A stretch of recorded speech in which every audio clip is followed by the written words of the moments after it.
በምርጫ ቅስቀሳ ወቅት ምረጡ ይስሉ መብታችሁን እናስከብራለን ብለው ነው አይደለም? ከመብታችን አንዱ የአምልኮ ስፍራችን ምን እንዲሆን ነው? የዜማ የፍቅር ህይወት ምን ይመስላል? ምን ላይ ነች? አስቀም ያስቃል። ደስ የሚል ጥያቄ ነው። በጣም ለዛ ነው የሰቀቀ እና ክርስቲያኖች ይታሰራሉ፣ ወንጌሉ ግን አይታሰርም። ክርስቲያኖች ይሞታሉ፣ ክርስትና ግን አትሞትም። ለምን? አምላክ ሞቶ በመኖር ላይ እምነታችንን ስለመሰረታት። በሃይማኖትም ከመጣ መገዛት አይደለም አትገዙ ብለን እናውጃለን። አካውንት የጠፋ ብላችሁ ለተጨናነቃችሁ ሰዎች እውነታችሁ ነው። አካውንቴ አሁን የለም፣ ልታገኙት አትችሉም። ትንሽነት ነው። ለምን ይቅርታ ጠይቃ አካውንትን በሰላም አታሳድገው? እኛ እኮ ሙስሊሞች የዋህ ነን። አንተ ተሰደድኩበት የምትለው ማህበረሰብ የቆምኩት እኔ ነኝ። ልጄ ተዘግዝቆ ተሰድቦ ትገድያለሽ እስከምባል ድረስ እኔ አጥፍቻለሁ ብለሽ በይ ብያለሁ። እኔ ወርቁ እኮ ሞት አይደለም፣ ወርቁ የሆነ ጓየው አይደለም እንጂ ፎቶ መዘግዘቅና የሱን ውድቀት መመኘት ፎሎ ማንሳት ይሄ መፍትሄ አይደለም። ፕሬዚዳንት ማሜ እስር ቤት ገብተዋል። ውሸት፣ ከባድ ቅጥፈት። ሙስሊም እስልምና አንድ ነው። ኢትዮጵያ ውስጥ ያለ እስልምና አዶናይ ካድሬ ነው። በ77 ድርቅ በረሃብ በችግር የምትታወቀውን ኢትዮጵያን ስሟን ለማደስ አንደበት የማውጣ የምስጋና ቅኔ የአምላክ የማዳን አይቻለሁ ባይኔ። ሰላም ተመልካቾቼ እንደምናላችሁ በያላችሁበት ሰላምታችሁ ይብዛልኝ ያልኩ ዛሬም እንደተለመደው አዳዲስና ወቅታዊ በሆነ ጉዳዮች ተመልሻለሁ። እስከ መጨረሻ አብራችሁን ቆዩ። በምርጫ ቅስቀሳ ወቅት ምረጡ ይስሉ መብታችሁን እናስከብራለን ብለው ነው አይደለም? ከመብታችን አንዱ የአምልኮ ስፍራችን ምን እንዲሆን ነው? ምን እንዲሆን ነው? እንዲከበር ነው። እስኪመረጡ ብቻ ለዛ መቀስቀሻ አድርገው በኋላ ላይ ግን ቦታውን ሲይዙ ኦርቶዶክስን ለማጥቂያ ካረጉት ስልጣኑን ወንበራቸው እሳት ሆኖ ይፈጃቸዋል። የተዋህዶ አምላክ አይተዋቸው። የቤተ ክርስቲያን አምላክ ምን አይላቸው? አይተዋቸው። ምክንያቱም እኛ ኦርቶዶክሳውያን በተነካን ቁጥር ባሰደዱን ቁጥር እየጨመርን እንሄዳለን። የማን ቃል ኪዳን ስላለ? እግዚአብሔር። የማን ኃይል ስላለ? የእግዚአብሔር። ኦርቶዶክስ አጥፊዎቿ ምን ይላሉ? ያከበሯት ግን ያከበሯት ኦርቶዶክሳውያን አንደኛ ወደ ማን እንጸልይ? ወደ ማን እንበርከክ? ወደ እግዚአብሔር እንበርከክ። አዶናይ ካድሬ ነው።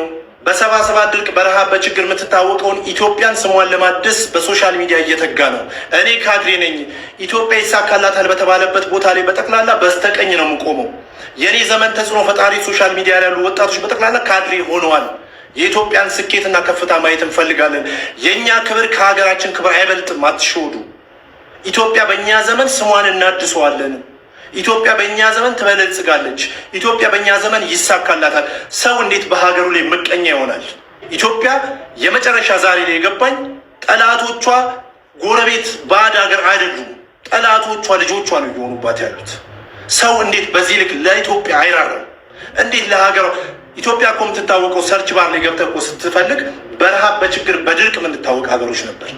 አሁን ላይ በማማር በውበት ደስ የሚል ከተማ በሚል እኮ እየታወቀ ሰው እንዴት በራሱ ሀገር ላይ ምቀኛ ይሆናል? ሙጠምጢ ማሰሩባት ሀገሪቷ ላይ እንዴ! ውሃ ጠጡ። አዎ ካድሬ ነን፣ ለሀገራችን ካድሬ ሆነናል። እርፍ በሉት እንዴ! 70ዎቹና 80ዎቹ ላይ ያላችሁ የጃጀ ጭንቅላት፣ የጃጀ ፖለቲካ፣ የጃጀ አስተሳሰብ አንቀበልም፣ አናስተናግድም። ተጽዕኖ ፈጣሪነቱም ሁሉም ያለው ወጣቶች ላይ ነው። ሶሻል ሚዲያው ኮንትሮል የተደረገው በወጣቶች ነው እንዴ! እናንተ ይዘነው እንሙት ነው እንዴ? ውሃ ጠጡ እስኪ። በሃይማኖትም ከመጣ መገዛት አይደለም አትገዙ ብለን እናውጃለን። እናንተ ለፖለቲካችሁ ብዙ እንደምትሉ ብዙ እንደምታስቡ ሁሉ እኛም ደግሞ ለሰማያዊ መንግስታችን ለምድራዊ መንግስት መገዛትን ከሃይማኖት ነፃ እስከሆን ድረስ በሃይማኖት እስካልመጣብን ድረስ በሃይማኖትም ከመጣ መገዛት አይደለም አትገዙ ብለን እናውጃለን። መገዛት ብቻ አይደለም አትገዙም እንላለን፣ ግን ግደሉ አንልም። ተገዳደሉ አንልም። ቤተ ክርስቲያን ቃሏ ስላልሆነ አትገዙ ግን ትላለች። ቤተ ክርስቲያን ስትደፈር ዝም አልልም። ልክ የፖለቲካው መስመር ሲደፈር ዝም እንደማይል ሁሉ እኔም ደግሞ ለእኔ የመጀመሪያዋም የመጨረሻዋም ሕይወቴም ማንነቴም ክብሬም ቤተ ክርስቲያኔ ስለሆነች እሷ ስትደፈር ዝም አልልም፣ እናገራለሁ። የመጣውንም ለመቀበል በጸጋ ዝግጁ ነኝ። እንደ ግል አስተሳሰብ እንደ ቤተ ክርስቲያን መሪነቴ ችግር ካለዚህ ቤተ ክርስቲያን ጠቅላይ ቤተ ክህነት ውስጥ ከዚህ ቀደም በሰፊው ስለተነጋገርን ነው ዛሬ በይፋ የምናገረው።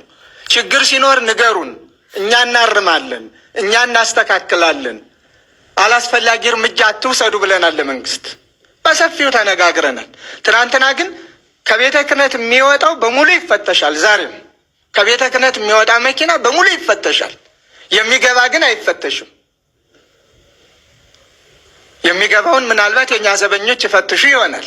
የመንግስት ወታደሮች ግን አይፈትሹም። ስለዚህ አንዱ ሌላ ነገር ይዞ ገብቶ ሲወጣ ፈታሹ ሌላ ነገር ይዟል ተብሎ የቤተ ክርስቲያኒቷ ስምና ክብር ቢዋረድ ማን ነው ኃላፊው? ምንድን ነው የተፈለገው? እስከ ቤተ ክርስቲያን ምንድን ነው የሚወጣው? መድፍ ነው? መሳሪያ ነው? አከፋፋይ ናት ቤተ ክርስቲያኒቷ፣ አትታመንም። ስለዚህ ከዚህ ምንድን ነው የሚወጣው? ከተፈለገ መባል ያለበት ጥርጣሬ ያለን እንዲህ አይነት ነገር ቤተ ክርስቲያኒቱ ቤተ ክህነት ውስጥ አለ ይባላል። እንዲህ አይነት ነገር ቢወጣ ኃላፊነቱ የእናንተ ነውና ጠብቁ ነው ልንባልም ይገባል።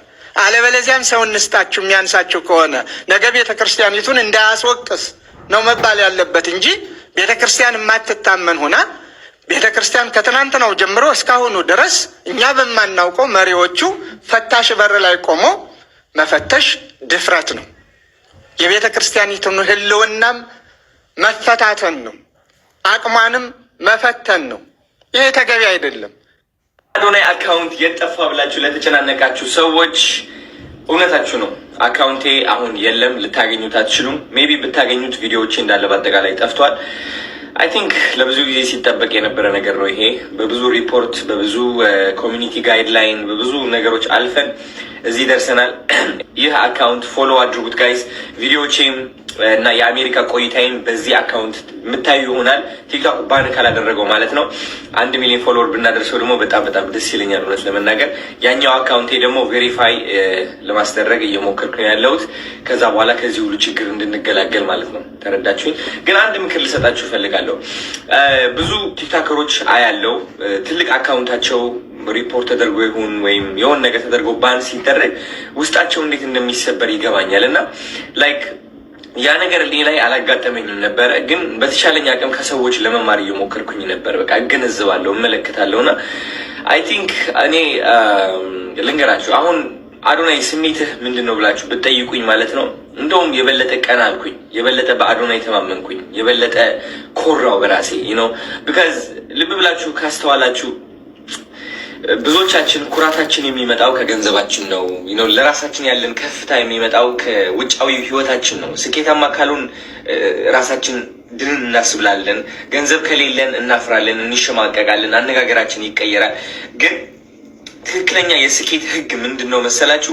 ኢቭን ወድቀህም እያለ ሊሆን ይችላል፣ ወይም የማትፈልገው ነገር አጋጥሞብህ እያለ ቀና ብለህ መሄድ መራመድ ከቻልክ እናም ራስን ማድነቅ ከቻልክ ስቲል አንደኛ እንደሆንክ ማመን ከቻልክ ከዚህ በላይ ምንም ነገር የለም።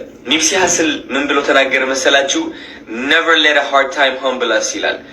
never let a hard time humble us። ብዙዎቻችን በችግር ስናልፍ፣ ድህነት ውስጥ ስንሆን፣ ከባድ ነገር ሲያጋጥመን ያ ከባድ ነገር ማለት ነው ድንን እንድንል ያደርገናል። ዝቅ እንድንል፣ ራሳችንን እንድናሸማቅቅ፣ ብርሃናችንን እንድናሳንስ ነው። never let a hard time humble us። ምንም አይነት ከባድ ቀን መጥቶ ሀምብል ሊያደርገን አይችልም። እውነት ለመናገር ስቲል ከፍታ ላይ ነን። 5.4 ሚሊዮን ፎሎወር አይደለም አዶናይ ያመጣው፣ አዶናይ ነው 5.4 ሚሊዮን ፎሎወር ያመጣው። ስለዚህ አዶናይ ደግሞ ማአት አካውንቶች 5 ሚሊዮን ፎሎወር ማድረስ ይችላል ማለት ነው። ኦፍኮርስ የጊዜ ጉዳይ ሊሆን ይችላል፣ ግን ዋት ቁጥር የኔ ለራሴ ያለኝ ክብር ለራሴ ያለኝ ከፍታ ዝቅ እስካላደረገው ድረስ አይ ዶንት ኬር። ለምን 50 ሺህ ፎሎወር ይዤ አልቀጥልም? አይ ኖ እንደማሸነፍ ቢካዝ ማሸነፍ ያመጣው ያ ቲክቶክ ፎሎወር ሳይሆን ይህ እዚህ ጋር ያለው ቀና ብሎ የተራመደው አዶናይ ነው። እና ያ ምክር ነው ለእናንተ never let a hard time humble you never ከባድ ቀን በምንም ተአምር ድንን እንድትሉና ብርሃናችሁ እንድታሳንሱ እንዳያደርጋችሁ ቀና ብላችሁ ሱፍ ትለብሳለህ ፏናለ ሽቶውን ታመጣለህ ፐርፊውም ምናምን ካለ ኮራ ብለህ ትራመዳለህ ይታባቱ never let a hard time humble us man አዶናይ የተለየ ከሌሎቹ የተለየ ምንም አይነት ነገር ቪዲዮ አልተጠቀመም ቃላት አልተጠቀመም አልሰራም እንዲያውም አይታችሁ ከሆነ ከሌሎቹ የተለየ ለኢትዮጵያ ሰላምን የተመኘ እግዚአብሔር ሰላሙን ያምጣልን ብሎ የጨረሰ አርሲ ላይ የተደረገው ግድያ ትክክል አይደለም ያ ደግሞ እግዚአብሔር ሰላም ያምጣልን ብሎ የተመኘ ቃሉን አሳምሮ የተናገረ የመጀመሪያው ሰው ነው ማወቅ ያለባችሁ ሌላው በእልክ ነበር ሲናገር የነበረው ያም ሆነ ይህ ቻሌንጅ ያደረጋችሁ ምን አደረጋችሁ ተነሳችሁበት ምንም አይደለም ይሄ ደግሞ የኢትዮጵያ ወይ ደግሞ የሀበሻ ባህሪ ነው አንድ ሰው ከፍ ሲል እንዴት ማውረድ እንዳለብን የምንቆፍር ማህበረሰብ መሆናችንን በደንብ ጠንቅቀን ስለምናውቅ እግዚአብሔር ከፍ ያደረገው ሰው ማንም ሊጥለው አይችልም ምንም እንዳይሰማ እኔ ቤተክርስቲያን ወስቻለሁ እሺ ስመጣ አንድ መዝሙር ግን ጋብዥን እስቲ እንደው በልጅነትሽ ማትረሹ ደጋግመሽ ሁሉ ጊዜ የምትይው አንድ መዝሙር ምስጋና ነው እኮ እሺ አንደበት የማውጣ የምስጋና ቅኔ የአምላክ ማዳን አይቻለሁ ባይኔ ከገባው ሰማይ ፀሐይኛ ቆመኝ ዛሬ ሆኝቶኛል ደግሞ የዜማ የፍቅር ህይወት ውስጥ ደግሞ ገብተን ትንሽ እንጫወት የዜማ የፍቅር ህይወት ምን ይመስላል ምን ላይ ነች አስቀም ያስቃል ደስ የሚል ጥያቄ ነው በጣም በዛ ነው ያስቃል እና yes relationship with me እግዚአብሔር ይመስገን ተስፋሽን ቁረጥ ያለና ሶሻል ሚዲያ ላይ እንግዲህ ብዙ ፋኖች ስላሉሽ ብዙ ወዳጅ አለሽ አምሹ thank god yes ስለዚህ ፍቅር ህይወት ውስጥ ነሽ የፍቅር ህይወትሽ ምን ይመስላል በጣም ቆንጆ ነው እግዚአብሔር ይመስገን እና ከአምላክ ጋራ ወደ ቁም ነገር ትሄዳላችሁ እንሄዳለን with god ሰርግ እንጠራለን በደስታ መጨረሻ አደምቅልሻለሁ እሺ እልል ማለት ሶስ ያገባ ቻለሽ በዚህ ድምፅ እስኪ አሳይ መጀመርታ እስኪ አንቺስ ተቀረጽ ነው የመሰው እስኪ አትቺ ምን ይመልልሽ እንማራለን በጣም ይቅርታ እኔ ያለሁልሽ እኔ ያለው ማማለች ሰው አለ እኮ ደስ ይላል እግዚአብሔር ያሰባችሁትን ታስቡት መልካም ነገር ሁሉ ያሳካላችሁ አሜን የእናት ምርቃት ይደርሳል ቁም ነገር ላይ ያብቃችሁ አሜን ሰርግ እንብላ አሜን ወለዱ ከበዱ አሜን አንተ ተሰደድኩበት የምትለው ማህበረሰብ የቆምኩት እኔ ነኝ ልጄ ተዘግዝቆ ተሰድቦ ትገድያለሽ እስከምባል ድረስ ገብቷል እኔ ነኝ የሚያናድደኝ ለማን የቆምኩት ብዬ ነው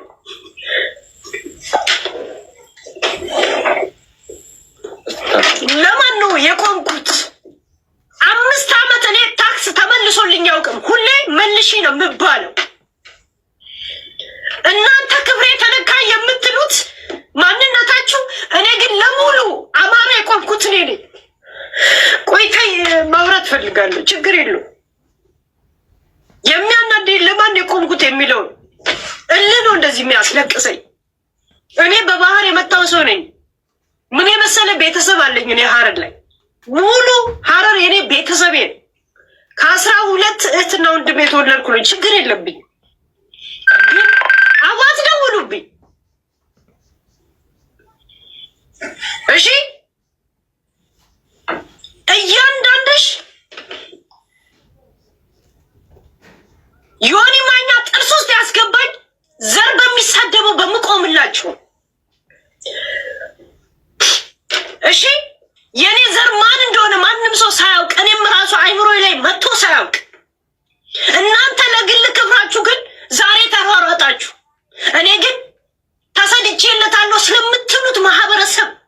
ነው ስቆም የነበረው ማህበረሰብን ወክዬ ነው የሚያውቀው ሞጣ ብቻ። እኔ በተንቀሳቃሽ ምስል ታይታችኋል። ከወርቁ ጋር የበላው ሞጣ ብቻ ነው። አይዋንዳ የጠጣው ሞጣ ብቻ፣ የተኛው ሞጣ ብቻ፣ የተንቀሳቀሰው ሞጣ ብቻ። አንድም ሰው ወርቁን አያውቀው። ሴተኛ ዳሪዎች እስከ ተሳዳቢዎች ወርቁ ወርቁ ወርቁ የሚሉ ኢሻ ምንድነው የአረብ ሀገር ንጉስ መስለው የባሪያ ልጅ ቂጣቸው የሚደፍራቸውን አረብ እዚህ ጋር ነው ንጉስ የሚመስሉ ልጆች ሁሉ ወርቁን አያውቁት። ወርቁን የሚያውቀው አንድ አማራ ሞጣ ነው። ስለ ማንነቱ፣ ስለ ሁኔታው፣ ስለ እንቅስቃሴው የማውቀው ነው። አንድ ሰው ያውቀው። ወርቁ ተራ ሰው አለ። ከተራ ሰዎች ጋርም አይቀመጥም። ወርቁ በተነገረው ደረጃ ድረስ መዋረድ የሌለበት ሰው እንደነበር ሄደንን ነግሬያታለሁ። እኔ እህቴ ናት ባይዘው እንደ ኢትዮጵያዊ በጣም በስደት ውሃ ተሻግራ ነው የሄደችው። ባይዘው ዘመድ የላት አንድ የታመመ ልጅ አለ። ወርቁን ልትናገርበት የቻለችው ዘገየ ጆከር የተባለ ልጇንና እሷን አስክሬን ሰርቶ ለሰው እናስብ በዚያ ደረጃ ሲያዋርዳት ወርቁ እሱን ይረዳዋል የሚል ሌላ ደግሞ ከዱባይ ወጥተው ስለተናገሩና ነሳራ ባዛው ሳራ ተናግረሽ ወርቁ ኤችአይቪ ያለበት ብለሽ ነግረሻታል። ሀቅ ነው። ያንን ወርቁን እሱ ነው የሚረዳው 17 አንበሳ ያወረርሽለት እኔ ለማሰደብ ነው በሚል የተጀመረው። ከዚያ በኋላ ወደ ምን ገባች እቺ ምስኪን ሴትዮ? ተራራን ትገፋለች ነግሬሽ ነበር። ወርቁ አይተነው ነካቸው።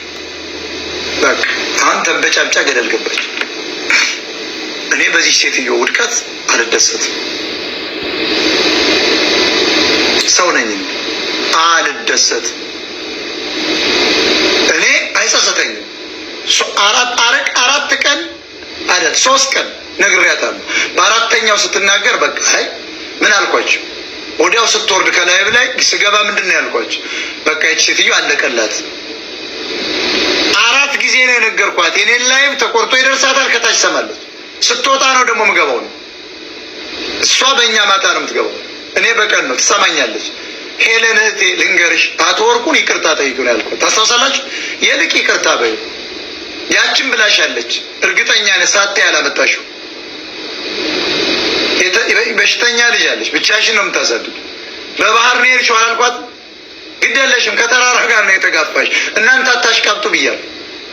በምን ምክንያት? በዘገየ ምክንያት እኮ እሱን ይረዳዋል ተብሎ ስለተባለ ሚስ ኢንፎርሜሽን ነበራት ሴትዮዋ።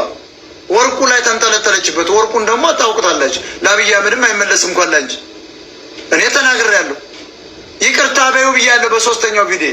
የልቅ ውጭና እኔ ይቅርታ አቶ ወርቁ በቃ እኔ ይቅርታ ማለት ብላለች፣ ግን ማለት የለብኝም ነበር። እሷም ውሸት መሆኑን አረጋግጫለሁ።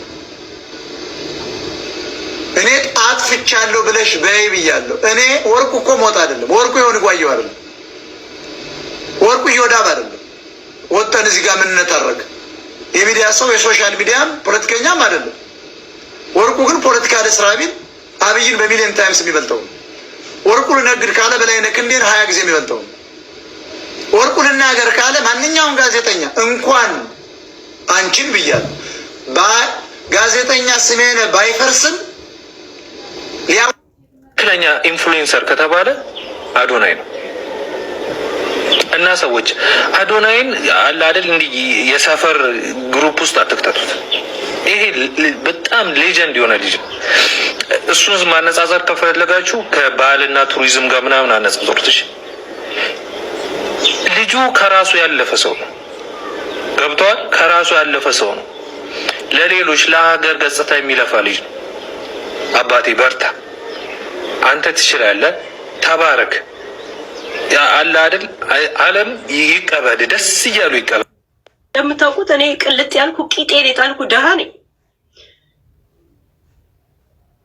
ግን እናንተ ከሀብታም ጋር መጣላት መዘዙ ብዙ ነው ለካ። እናንተው ቂጣችሁን የጣላችሁ ደሃዎች ትሻሉኛላችሁ። የእውነት ስንት ደሃ እዚህ ያለ እነዚህ ድን ትቼ ምን ሀብታም ላይ አንጠለጠለ። ተይ ሄልን አትሉኝም እንዴ እናንተ ራሱ? ልብ ግዢ አትሉም? ከቀልብሹኝ አትሉም እንዴ? ተጋብ እንደዛ ፊት ሲያደርገን ምን ነው ሄለን ታይ አትሉኝም? አይደረግም ነውር ነው አትሉም እንዴ? እንዴ አብራለን ተጋብ ፊት ያደርገ ዱባይን ከቡርጅ ከሊፋ ላይ ቁጭ ብዬ ስጎበኝላችሁ ነበር አይደል? አይደል?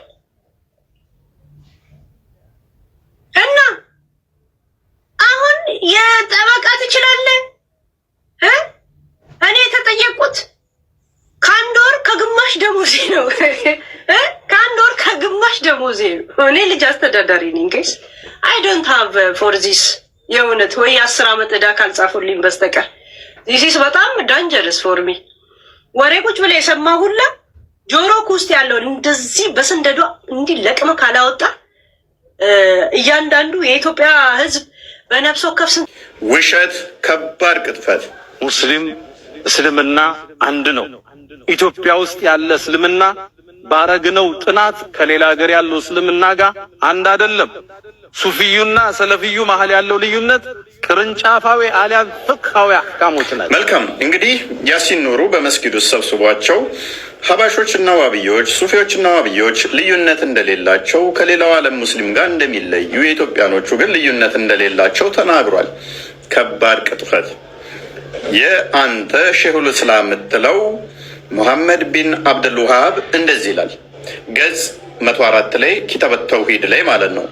ካላህ ስሞችና ባህሪያት አንዱንም አለመቀበል ከእስልምና ውጪ ያደርጋል። አንዷን እንኳን አለመቀበል ከእስልምና ያስወጣል ይላል። ስለዚህ እነሱ አላህ ይሮጣል፣ ይስቃል፣ አላህ እጅ አለው እግር አለው የሚለውን በሙሉ አይቀበሉም። እንኳን አንዱን ተውና ሁሉንም አይቀበሉም። ይበልጥ ግልጽ ለማድረግ ይህንን በእኛ በሙስሊሞች እና በእነዚህ በሙሸቢሃዎች መካከል ያለው የእምነት ልዩነት የበለጠ ግልጽ እንዲሆንላችሁ ይህን ሰው አድምጠን እንመለስ። እዚህ ቦታ ላይ እንግዲህ እኛን አላህ ፊት እንዳለው እጅ እንዳለው እናሰብታለን። ለአላህ ባት አለው ብለን እናሰብታለን። አላህ ገባቱ ገልጦ ለእኔ ስጁድ አድርጉ ይላል። አያሉ ጌታ ጀሃነም ሞላሽ ብሎ ሲጠይቃት አልሞላሁም ስትል አላህ እግሩን ያሳርፍባታል። ለአላህ ሁለት አይኖች አሉት። አላህ ሱብሓነሁ ወተዓላ ይስቃል። እነዚህ ለምሳሌ አላህ ሱብሓነሁ ወተዓላ ከአርሹ በላይ ነው ብለን እናምናለን በዛቱ። ውድ ወንድሞችና እህቶቼ በእኛና በእነዚህ በሙሸቢሃዎች መካከል ያለው ልዩነት መውሊድ የማክበር ያለ ማክበር ጉዳይ ብቻ መስሎ የሚታየን ከሆነ በጣም ተሳስተናል። የተወሱል የስቲጋታ የተበሩክና የዚያራ ጉዳይ ብቻ መስሎ ከታየንም በጣም ተሳስተናል። በእኛና በእነሱ መካከል ያለው ልዩነት ውድ ወንድሞችና እህቶቼ ከዚህ በላይ እጅግ በጣም የከበደ ነው። ምክንያቱም እኛ አላህ ሱብሓነሁ ወተዓላ ብለን የምናመልከው ፈጣሪያችንና እነርሱ አላህ ብለው ሰይመው የሚያመልኩት እጅጉን የተለያዩ ናቸው። ለምሳሌ አንድ ጣዖት አምላኪ በእጁ የጠረበውንና የተለያዩ ክፍለ አካላት ያደረገለትን ጣዖት አላህ ብሎ በመሰየም ላኢላሃ ኢላላህ ቢል አላህ ሲል የፈለገበት ያን የጠረበውን ጣዖት በመሆኑ ሙስሊም አያሰኘውም። በተመሳሳይ እነዚህ ሙሸቢሃዎች አላህ ሲሉ የሚፈልጉበት ከተለያየ ክፍለ አካል የገጣጠሙትና ጭንቅላታቸው ላይ ያሰፈሩትን ምስል ስለሆነ ላኢላሃ ኢላላህ ስላሉ ሙስሊሞች አያደርጋቸውም።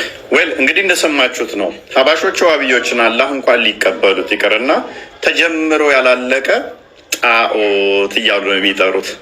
ጣዖት አምላክህን እያለ አይ የኔና የሱ አምላክ አንድ ነው፣ ተመሳሳይ ነን እምነታችን እያልክ ራስን አሸውድ። ኡስታዝ ያሲን ኑሩ ተማሪዎችን እንደዚህ አደልሏቸው። ከእንደዚህ አይነት ተጀምሮ ካላለቀ ጣዖት ጌታ ነጻ አውጣችሁ። ክርስቲያኖች ይታሰራሉ፣ ወንጌሉ ግን አይታሰርም። ክርስቲያኖች ይሞታሉ፣ ክርስትና ግን አትሞትም። ለምን?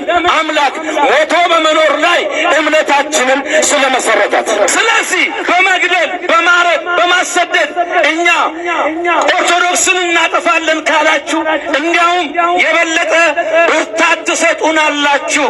ምህረት አብን መግደል ይቻላል፣ ተዋህዶን ግን ማጥፋት አይቻልም። ካህናትን ማጥፋት ይቻላል፣ ክህነቱን ግን ማጥፋት አይቻልም። ብዙ ዘመን አልፈናል። በዮዲት ጉዲት በግራኛ አመድ አላጠፉንም፣ ሰይፍ አላጠፋንም። ስልጣን ቢኖር ጊዜ ቢኖር አፈሙዝ ብትይዝ ሁሉን ማድረግ ብትችል እንዳይመስልህ አንድ ነገር ልንገርህ። ናቡቴ የአባቶቼን ርስት አለ አልሰጥህም አለ። አባቶቼን ርስት እሰጥህ ዘንድ እግዚአብሔር ያርቅልኝ ሲል የለም ትለቃታለህ አለና በሐሰት አስመስክረው ከሚስቱ ጋር ገደሉት። ጊዜው፣ ስልጣኑ፣ ፍርድ ቤቱ፣ ጋዜጠኛው የእነሱ ነው። አልቻልም። ናቡቴ ሞተ፣ እግዚአብሔር ግን ዝም አላለም። የንጹሑን ደም በድብቅ በርስቱ ላይ እንዳፈሰስከው ያንተን ደም አፈሳለሁ። ከቤተ መንግሥት እጠርግሃለሁ፣ ሚስትህንም ውሻ ይበላታል፣ ያንተን ደም ውሻ ይልሰዋል አሉ። አረገው እግዚአብሔር፣ ጠራረገና አጠፋቸው። እግዚአብሔር ከተገፉት ጋር እንዳይመስላችሁ። የዚህ ሁሉ የተዋህዶ ልጅ እንባ አይለቅም። እንባ በጨው የተቀመመ ነው። ይሄን እንባ ወደ ሰማይ እስራኤልን ከግብፅ መርቶ ያወጣቸው ጦር አፈሙዝ አይደለም፣ ከተገፋው ልብ የወጣ የራሔል እንባ ነው። ዛሬ ብዙ እንባ ፈሷል፣ ግን እንባችንን በጊዜ የጨረስን የተዋህዶ ልጆች ደስ ይበላችሁ። የኋላ እንባ ለግፈኞች ነው። የኋላ እንባ ክፉ ለሚያደርጉ ነው። ሰለላ እንባ ግን አያልፍም፣ አያልፍም። ስለዚህ እኛ ወደ አምላካችን ይግባኝ ለክርስቶስ ብለን እያለቀስን ነው። አልቅሰናል። ፍትህ ለኦርቶዶክስ ተዋህዶ ይገባል። በገጠር በከተማ የሚገደሉ ካህናት፣ የሚቃጠሉ አብያተ ክርስቲያናት፣ የሚሰደዱ ምዕመናንን እግዚአብሔር በቃቸው የሚልበት ሰዓት ይመጣል። ስለዚህ እኛ በሰይፍ በእሳት በገጀራ አንጠፋም። ለምን? እናንተ ምድርን ስትቀሙን ሰማይን እንወርሳለን። ሞት ለእናንተ የመጨረሻው ነው፣ ለእኛ ደግሞ በሰማይ የአዲስ ሕይወት መጀመሪያ ነው። እኛም ደግሞ እናገራለን። ስለዚህ አሁንም የምላችሁ ምንድን ነው? ድምፅ ለሆኑት አዶናይም ሆነ ጃኒም ሆነች ማንም በደንብ ነው ላይቭ ልከውልኝ ነበር። አዶናይ አርሲ አርሲ እያላችሁኝ ነው። ያየሁት ነገር የለም። እኔ ቢዚ ነበርኩኝ። ስለዚህ ቼክ አድርጌ አይቼ ድምፅ ሆናለሁ አለ። አየ ያየውን ከመሰከረ አንድ ሰው በቃ ይሄን ያለው ልጁ። ስለዚህ ቴንኪው ነው ማለት ያለብህ። እዛ ላይ ገብታችሁ ሌላ ነገር የምትጽፉ ካላችሁ በጣም እውቀት የሌላችሁ ጭንቅላት የሌላችሁ ዶማዎች ናችሁ። ድምፅ ከሆነ ወጥቶ ድምፅ ሆኗል። ባርምላ ያንን ነው ነው የማየው። የሆነ ሰው ድምፁን አልከው አንተ ስላልክ አይደለም፣ ራሱ ያያል። ካየ በኋላ ከተረዳ በኋላ እውነታውን ለምን ታዋቂ ሰው ነው። ታዋቂ ሰው ስለሆነ የተዛባ ኢንፎርሜሽን ተሰጥቶት ከሆነ ይሄ ሰውዬ ምን ይሆናል? ያ ሁላ 6 ሚሊዮን ፎሎወሮች ሊያጣበት። ስለዚህ አዶናይ ተጠንቅቆ የሚሰራቸው ስራዎች መስራት አለበት። ተጠንቅቆ ካልተጠነቀቀ ብዙ ሰዎች ብዙ ነገር ይሉታል። ስለዚህ ዛሬ በተናገረው ንግግር ልታመሰግኑት እንጂ አዶናይን ልትወቅሱት አይገባም። ልትወቅሱት በጭራሽ አይገባም። የእኔ ፐርሰናል ኦፒኒየን ነው። ማንም ድምፅ ይሁን ማንም ድምፅ ከሆነ ሪስፔክት አድርገ ታንኪዩ ነው ማለት ያለብህ። በቃ ድምፁን ልኝ ብለሃል፣ ድምፅ ሆነ አለቀ። ድምፅ ባይሆን ኖሮ የስ ሪሰርች አደርጋለሁ ብሎ አያለው እውነታ እረዳለሁ ብሎ ዝም ቢል ኖሮ እያወቀ ነው ዝም የተባለ ይባላል። ዝም ግን አላለም። አዶናይ ዝም አላለም። በደንብ አየ፣ በደንብ ተረዳ። አዎ በጣም ነው ያዘንኩት፣ አይዞን ከጎናችሁ ነን፣ እግዚአብሔር ያጽናችሁ ባለን ብሎ ተናገረ። ይኸው በምታዩት መልኩ ቪው ምን ያህል እንደደረሰ አይታችኋል። ስለዚያ ነው ሞጣ የሚባል ገልቱ እካክ ግን ይግደል ይጨፍጭፍ ምን ታመጣለን ያለ። ላሳይ ቪዲዮ ላሳያችሁ ውስጥ እውቀት ያለው ሰው ሪሰርች አድርጎ አዶናይ የልጅ ፕሬዚዳንት ማሜ እስር ቤት ገብተዋል። አንዳንዴ አስተውሉ። ፕሬዚዳንት ማሜ አይኖ አንድ ጮዬ ፕሬዚዳንት ማሜ እስር ቤት ገብተዋል። ያ ለምን ገባ እስቲ ላሳያችሁ። እናንተ ብትሆኑ ምን ታደርጋላችሁ? ማስረጃ ከሌለው ለእናንተም አይጠቅምምና ፕሬዚዳንት ማሜ ከዚህ በፊት ከስህተቱ አልተማረም። this is the biggest problem። አንዳንድ ሰው ከስህተቱ የማይማር ሰው አለና ማሜ ለመማር አልቻለም። የተቸገረው እሱን ነው። ስሙልኝ።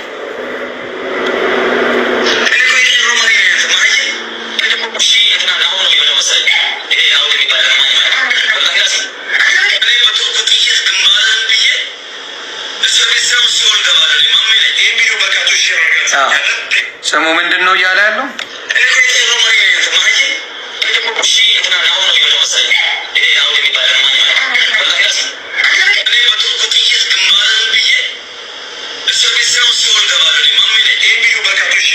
ምንድነው መሰላችሁ ናሆሜ እኔ ይመቸኛል። ናሆም ከብዙ ጊዜ ከሰዎች ጋር የሚጣላ ልጅ አይደለም።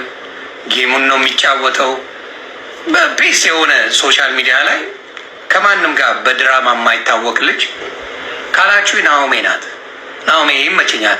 ገና ሲመጣ አውቀዋለሁ። እንዲያውም አንዳንድ የማይረባ ባህል ይዘው ሲመጡ ነው እኔ የማውቀው እና በውስጥ ጽፌለታለሁ።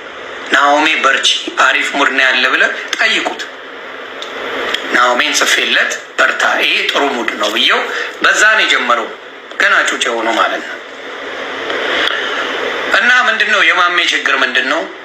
ይሄ ጌሙ አንዳንዶቹ ስድድቡን እንደ ቀልድ ያዩታል።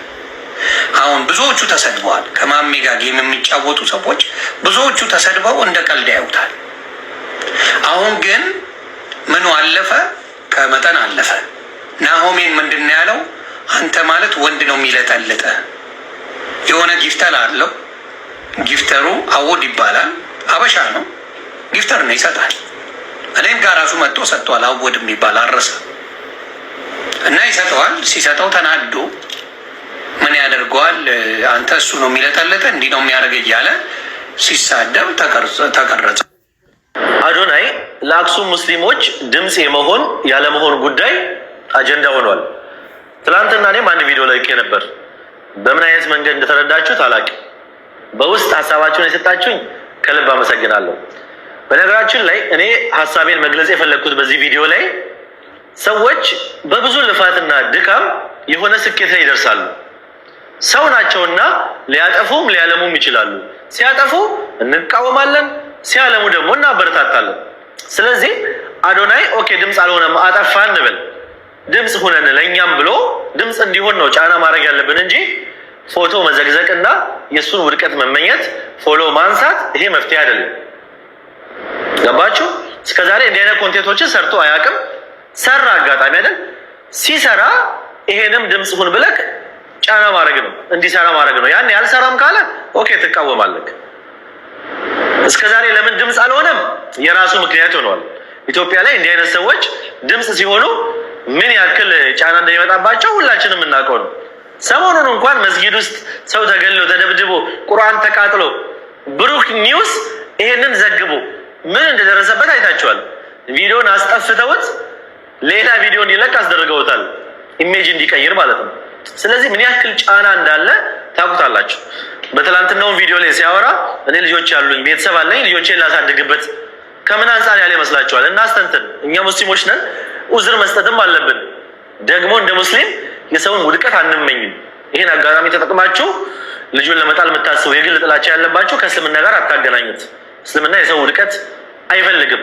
ልጁ አጥፍቷል፣ ኦኬ እንደ ጥፋት እንቃወመዋለን። ድምፅ መሆን አለበት፣ አዎ አለበት፣ መቃወም እንችላለን። ነገር ግን ፎቶ መዘግዘግ ይሄ እንደዚህ አይነት ባህሪ የኛ አይደለም። ይሄንን ነው ሀሳብ የሰጠሁት። ስለዚህ ፍትህ ለአክሱም ሙስሊም፣ ፍትህ ለሰው ልጆች ሁሌ የምናስበው ነው። አንዳንድ ቂሎች ደግሞ ማለት ነው ውለታ ትረሳላችሁ። አዶናይ እኮ ለባቡል ኸይር እንደዚህ ብሎ ነበር ለሙስሊሞች። ኖ ኖ ኖ፣ ባቡል ኸይር መስራችና ባለቤቷ ሙስሊም ሆነች እንጂ የሰው ልጆች በሙሉ የሚመገቡበት እምነት፣ ከለር፣ ሃይማኖት፣ ብሔር ሳይለይ የሚመገቡበት ቤት ነው፣ የሙስሊሞች አይደለም። እንዲህ አይነት ተቋማትንም ሙስሊም ሲመራው የሙስሊም ክርስቲያን ሲመራው የክርስቲያን የምታደርጉ ሰዎች አላችሁ። ይሄ ድድብና ነው። ገብቷችኋል? ይሄ የሁሉም ቤት ነው። እንደ አንድ ቲክቶከር መስራት ያለበትን ነገር ሰርቷል፣ አመስግነናል፣ አልፏል። ያ ታሪክ ነው። ያ ከዚህ ጋር አይገናኝም። ፕላስ ደግሞ መሰሪ ደግሞ የሆኑ ሰዎች አሉ። እንዲህ አይነት አጋጣሚዎችን ሲያገኙ ሹልክ ብሎ አንዱን ጥሎ ራሳቸውን ከፍ ማድረግ የሚፈልጉ ሰዎች፣ የህዝብ ልጅ ከሆናችሁ ድምፅ መሆን የነበረባችሁ ዛሬ አይደለም በፊት ነው። ዛሬ ላይ መጣችሁ ልክ አዶናይ ሲተች እናንተ መጣችሁ ድምፅ ሆናችሁ እንድትደነቁ ኖ ኖ ኖ። እንደውም በጣም መሰሪ ሰዎች እንደናንተ አይነት ሰዎች ናቸው። እስከ ዛሬ የት ነበራችሁ? ለምን ድምፅ ሆናችሁ? አሁን እቺን ነጥብ ሲጥል አዶናይ በዚህ ጋር መጣችሁ በጎን ማለት የምትፈልጉ ሰዎች አላችሁ። እና ሚዲያ ላይ ያለን ሰዎች እናስተውል። ነገሮችን በጣም ቆም ብለን ማየት አለብን። አሁን ቲክቶከሮች ራሱ ከፖለቲከኞቻችን ብሰዋሉ። ገብቷችኋል? ነቃበሉ እያስተዋላችሁ። ፍትህ ለአክሱም ሙስሊሞች። አዶናይን ከልቡ የሚወድ ብቻ ይህንን ቪዲዮ ያዳምጠኝ ማለት ነው። በመጀመሪያ ሼር፣ ኮፒ ሊንክ፣ ሪፖስት አድርጉና ይህንን ቪዲዮ ለሁሉም ሰው እንዲደርስ አድርጉልኝ ማለት ነው። አዶናይ ለአንተ ምነግር ነገር አለ። እኛ ሙስሊሞች ይቅርታ ልንጠይቅህ ነው። ትቀበላለህ ወይስ አትቀበልም? ማትቀበል ከሆነ የአንተን አካውንት ዲአክቲቪቲ አድርገህ እስከ መቼ ነው የምትቆየው? እኛ ሙስሊሞች መቼም ይቅርታ እናደርግልን። አንተ ወጥተህ ተንበርክከህ ማለት ነው ይቅርታ እኛ ሙስሊሞችን ካልጠየቅ የአንተ አካውንት ሁሌም አደጋ ላይ ነው። ስለዚህ ለምን አንተ ከሰው በታች ሆናለሁ ብለህ አሰብከው? እኛን ይቅርታ መጠየቅ ውድቀት ነው እንዴ? ላንተ ትንሽነት ነው? ለምን ይቅርታ ጠይቀህ አካውንትን በሰላም አታሳድገው? እኛ እኮ ሙስሊሞች የዋህ ነን። እንደዛ ሆ ብለን እንደምንነሳ ሆ ብለን እንተውሃለን። የምሬ ነው። ስለዚህ ይቅርታ ጠይቀን። አዶናይ ጉዳይ ደግሞ አዶናይ ሁለት ነገር ነው ሊሆን የሚችለው። አንደኛው ነገር የሆነ በቃ ገራሚ ነገር ይዞ ለመምጣት ስለፈለገ አካውንቱን አጥፍቶ ሊሆን ይችላል። በሁለተኛ መንገድ ደግሞ ከሄዳችሁበት ደግሞ ባላሰበው ምክንያት ባልጠበቀው ምክንያት ሰዎች ስሙን ስላጠፉ ወይም ስለተናገሩት ወይም ቅር ስላለው ብሬክ ለመውሰድ ራሱን ለማናገር ያደረገው ነገር ነው። አካውንቱን ያጠፋው ሁለት ነገር ነው ብዬ የማስበው 4 ነጥብ። ከሁለት አንዱ ሊሆን አይችልም። ሊሆን ይችላል ከሁለት አንዱ ወይ ብሬክ ፈልጎ ነው ወይም ደግሞ አዲስ ስራ ይዞ ሊመጣ ነው። አለቀ። አካውንቱ አልጠፋም። ራሱን ያጠፋው አካውንቱ ሪፖርት ተደርጎ። የዛሬ ቪዲዮ እነዚህ ነበሩ። ስለተከታተላችሁ አመሰግናለሁ።